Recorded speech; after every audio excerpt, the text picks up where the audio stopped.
KKR versus Gujarat Titans. कल का match काफ़ी इंटरेस्टिंग था, लेकिन एक बार केकेआर की मुश्किलें फिर से बढ़ गईं। आप उनको देख सकते हो कि कोई भी प्लेयर बिल्कुल फॉर्म पे नहीं है। फिर चाहे आप टिम शेफर्ड की बात कर लो, अजिंक्य रहाणे की बात कर लो, अंकित रघुवंशी की बात कर लो, चाहे आप किसकी बात कर लो, चाहे रोमन पावल हो गए, रिंकू सिंह हो गए, कोई भी फॉर्म पे नहीं है, कोई भी रन नहीं बना रहा है। लेकिन उनके लिए अच्छी बात क्या है कि कैमरन ग्रीन फॉर्म पे आ चुके हैं और उन्होंने कल 79 रन की शानदार पारी खेली। लेकिन उसमें भी कुछ दिक्कत थी। वो दिक्कत क्या है कि 15 ओवर के बाद जो भी बैटर आ रहा था, उनको स्ट्राइक ही नहीं दे रहा था और उनके सामने 5 विकेट चले गए और वो सिर्फ नॉन स्ट्राइक पर ही खड़े रह गए। और लेकिन केकेआर को ये सोचना चाहिए था कि जो इन्फॉर्म प्लेयर है, जो रन मार रहा है, उसको ज़्यादातर करके तो मौका मिलना चाहिए कि वो आके अपना बैटिंग करे, वो अच्छा सा रन बनाए। लेकिन उनकी खासियत क्या थी कि वो सिर्फ नॉन स्ट्राइकर पे ही खड़े थे और जो भी केकेआर की तरफ से बैटर आते जा रहे थे, वो सिर्फ शॉट मारने के चक्कर में बस आउट होके चले जा रहे थे। इससे क्या हुआ? इससे कि कैमरन ग्रीन का जो भी फॉर्म था, वो हो गया, मोमेंटम उनका खराब हो गया। इसकी वजह से आखिरी के ओवर में भी रन नहीं आ पाए और वो आखिरी ओवर में देखो राशिद खान को देखो मजबूरी में बॉलिंग करानी पड़ी। लेकिन उसमें भी आप देख सकते हो कि 22 के 4 रन आए और फिर एक सिंगल शाट और एक वाइड, ऐसे कुछ रन आए थे कुछ। 6-7 रन कुछ आए थे, इसे कुछ। और फिर इसके बाद कैमरन ग्रीन का विकेट भी आ गया। तो ये प्रॉब्लम थी इसकी केकेआर की तरफ से। बाकी देखा जाए गुजरात की बॉलिंग लाइनअप बहुत ही तगड़ा था। सभी लोगों ने अच्छा परफॉर्मेंस किया और सभी लोगों को ही विकेट मिली। कल के मैच में ऐसा कोई नहीं था गुजरात की तरफ से जिसको किसी बॉलर को विकेट ना मिले। सिर्फ राशिद खान बचे थे और राशिद खान को भी आखिरी ओवर में विकेट मिल गया। और नतीजा क्या हुआ कि केकेआर ऑल आउट हो गई। और फिर हम लोग बात करते हैं गुजरात टाइटंस की बैटिंग लाइनअप। तो गुजरात टाइटन की बैटिंग लाइनअप को हम लोग बात करेंगे, तो उसमें टॉप लेवल के ही ज़्यादा भरोसेमंद है। और जो आप देख लो मिडल ऑर्डर का, उनका मिडल ऑर्डर बिल्कुल वो खराब है।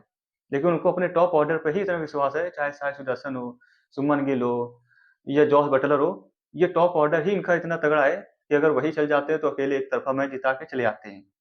और आपको ये भी पता हो चली गया होगा कि सुमन गिल ऑरेंज कैप के लिस्ट में टॉप पे हैं। अब इस समय ऑरेंज कैप के होल्डर वही हैं। तो प्लेयर तो शानदार है ही, उसमें कोई शक की बात नहीं है। अब हम बात करने वाले हैं आज दोपहर की मैच की, जो कि चिन्ना स्वामी स्टेडियम में होने वाला है। RCB versus Delhi Capitals. अब आज का मैच बहुत शानदार होने वाला है। क्यों? क्योंकि दोपहर का समय है और स्पिनर का बोलबाला ज़्यादा होने वाला है मेरे हिसाब से।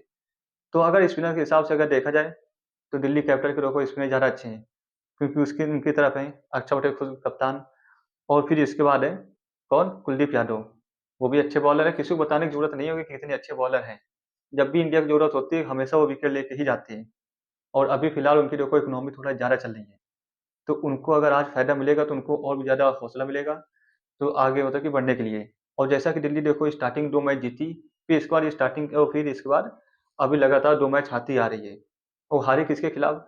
जो टीम मतलब कि इस समय अभी तक सबसे बेकार मतलब कि टॉप मतलब नीचे में थी, 10वें नंबर पे थी, कौन? सीएसके। वहाँ से उन्होंने सीएसके को मोमेंटम दिया क्योंकि संजू सैमसन ने शतक मार दिया। इसी वजह से दिल्ली देखो हार रही है, अब लगातार 2 मैच हार गई है। अब उनको चाहिए कि अब एक जीत उनके पास होनी चाहिए। और लेकिन इधर आरसीबी की हम लोग बात करते हैं कि आरसीबी की तरफ से देखो सभी फॉर्म पे है। आरसीबी नहीं चाहेगी कि कोई भी टीम उनको अब हरा दे, क्योंकि उनको टॉप 2 पे देखो फिनिश करना है। और टॉप 2 में नहीं, वो तो चाहेंगे कि टॉप 1 में ही फिनिश करे। इसी वजह से आरसीबी देखो अपने फॉर्म पे रहेगी, उनको कोई भी अपना प्लेइंग 11 कोई भी चेंज करने की जरूरत नहीं पड़ेगी।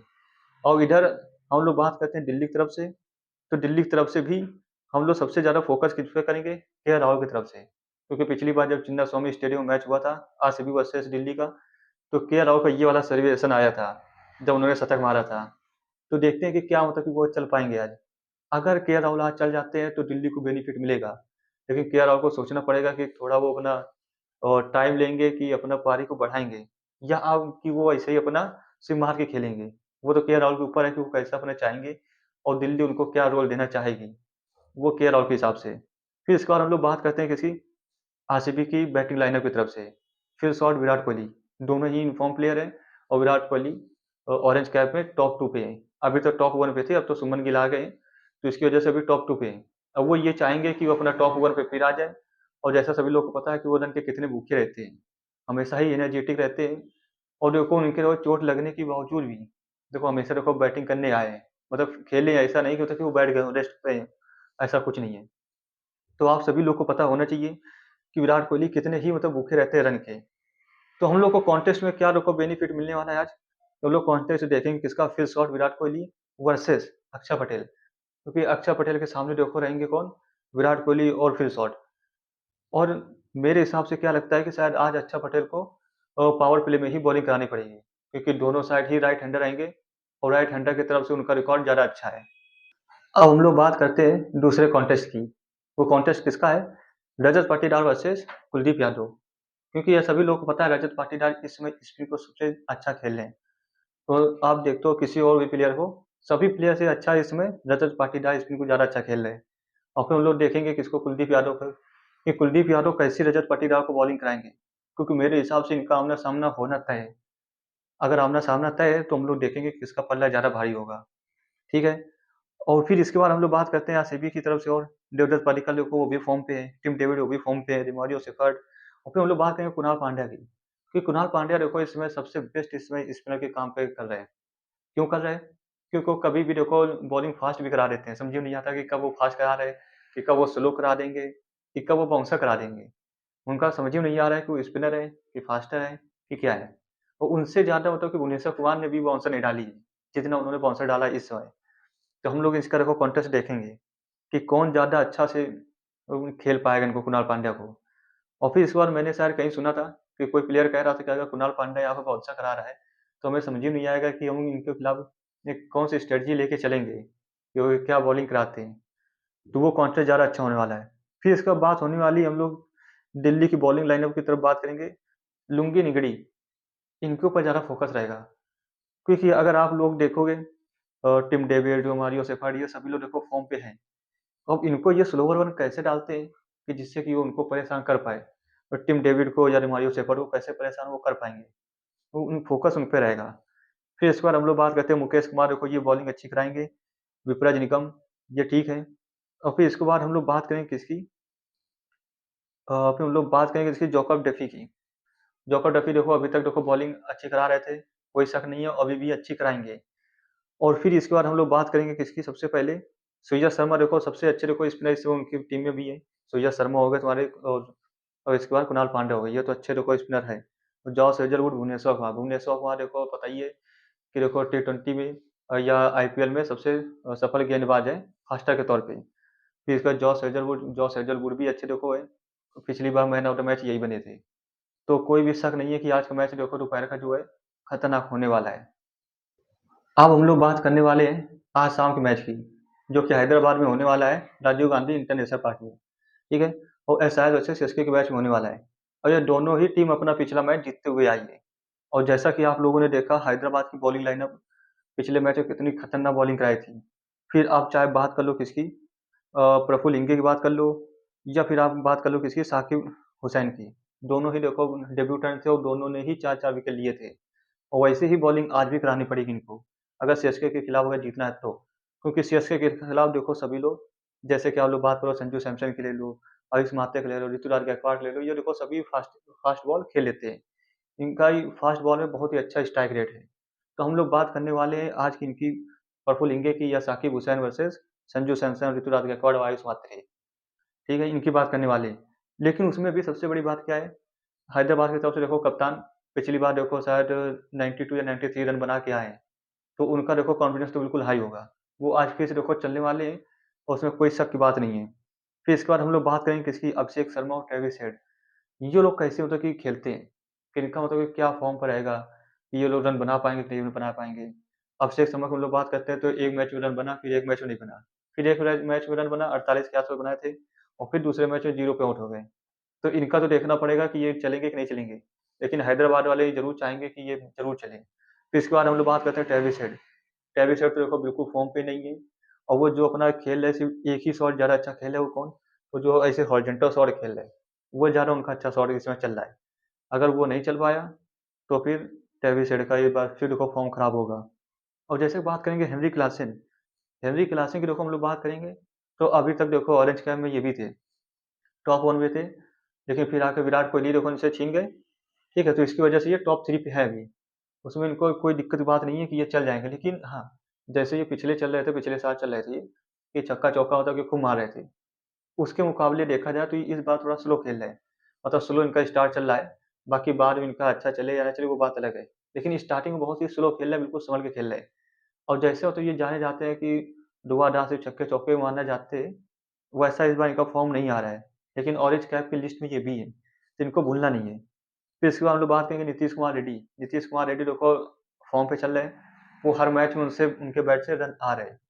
लेकिन मेरे हिसाब से देखा जाए तो उनको बॉलिंग पे भी थोड़ा-सा मौका देना चाहिए, क्योंकि बॉलिंग में अगर वो इंडिया के लिए खेलते हैं और जहाँ तक इंडिया के लिए मतलब वो खेल भी रहे हैं, तो उनको थोड़ा बॉलिंग पे काम करना चाहिए, क्योंकि बैटिंग वो ठीक चल रहे हैं, क्योंकि बैटिंग में उनसे बैट से रन आ रहे हैं, तो उसमें कोई घबराने की बात नहीं है उनको। फिर इसके बाद हम लोग बात करते हैं किसकी तरफ से, इधर सीएसके की तरफ से। फिर देखो संजू सैमसन देखो फॉर्म पे, अभी 27 देखो मारा था, ठीक है, फिर इसके बाद 48-46 रन ऐसे कुछ आए थे, तो इनके तो देखो रन बनना स्टार्ट हो गए। अब रन बनना स्टार्ट हो जाएँगे तो अब इनसे देखो कोई ये रोकने वाला नहीं है इनको, कि कौन रोकेगा कि कौन नहीं रोक पाएगा।